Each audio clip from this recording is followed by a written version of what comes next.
Hello, and thank you for joining me once again on my channel. I'm Steve, your agony uncle, and today I'm going to ask you a question. Who's my father?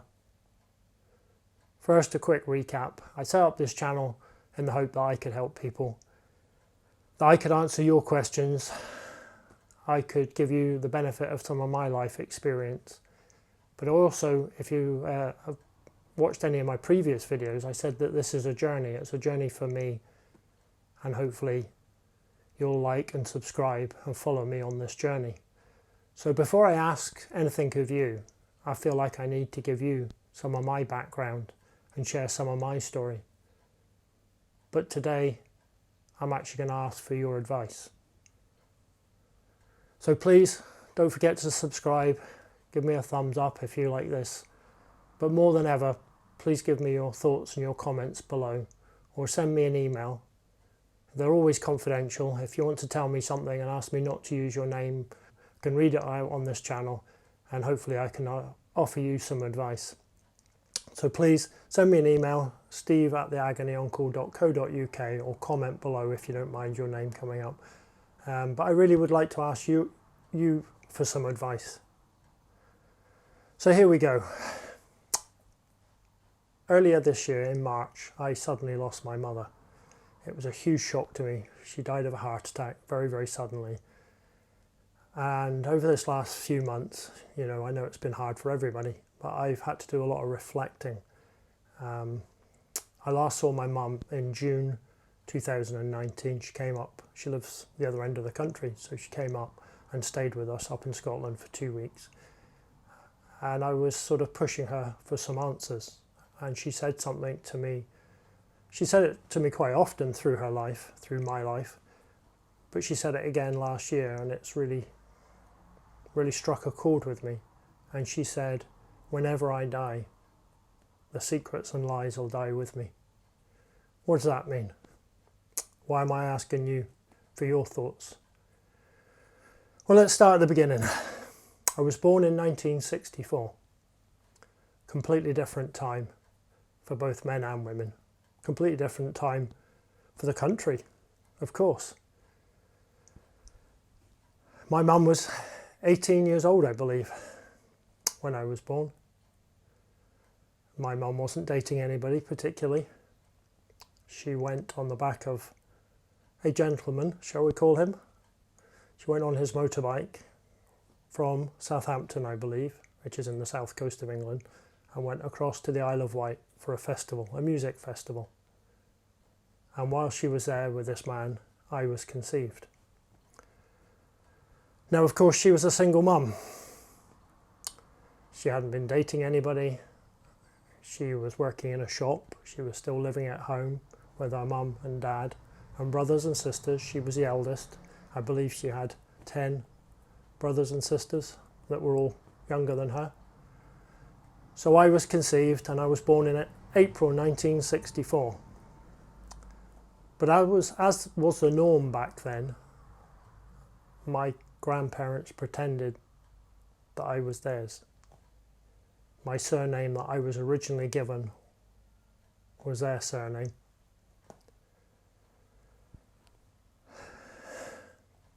And they raised me for quite a few months while my mum carried on working. Fast forward a few years, as far as I understand, my father never took anything to do with me, was not interested. My mum married and had a daughter. That was a very abusive relationship, and her husband took their daughter and left.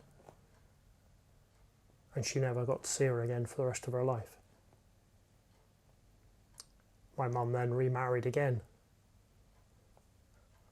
And she had my half-brother and my half-sister. And that again was a very emotionally and physically abusive relationship.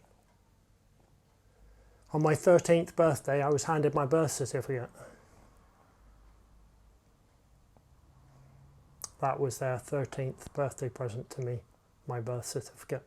And they said, "We've managed to change your name." And I went, "Oh, okay." I didn't have a clue. So they changed my name to my stepdad's, my surname to my stepdad's, and that was my 13th birthday present. My biological father was never spoken about.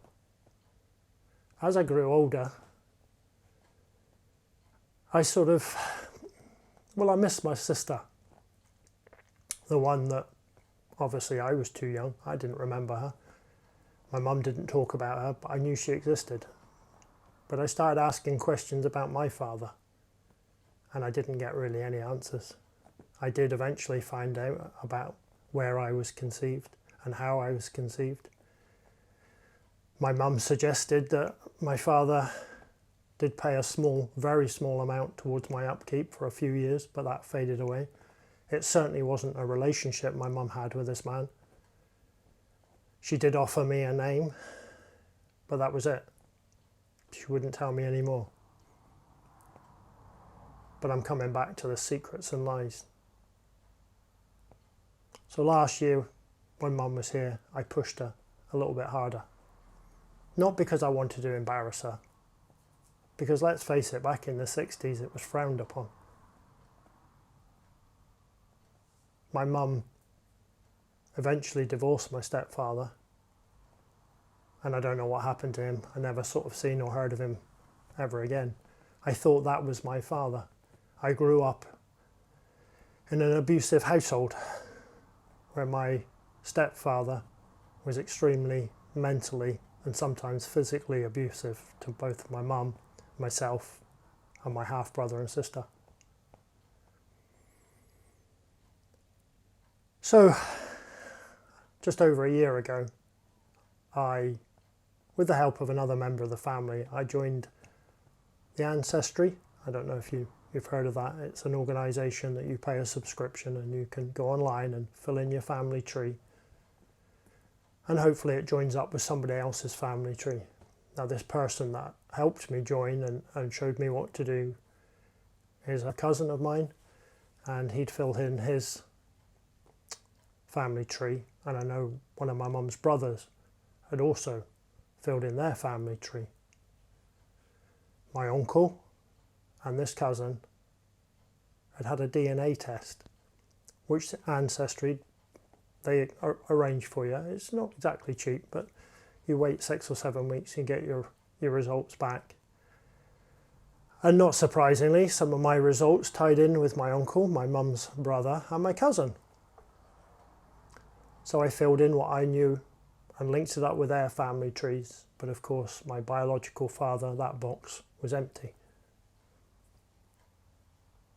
And I just accepted, no matter really what I could do. And I've asked questions around the rest of the family, and I've put this name out, and no other member of the family remembers this name or knows anything about my father.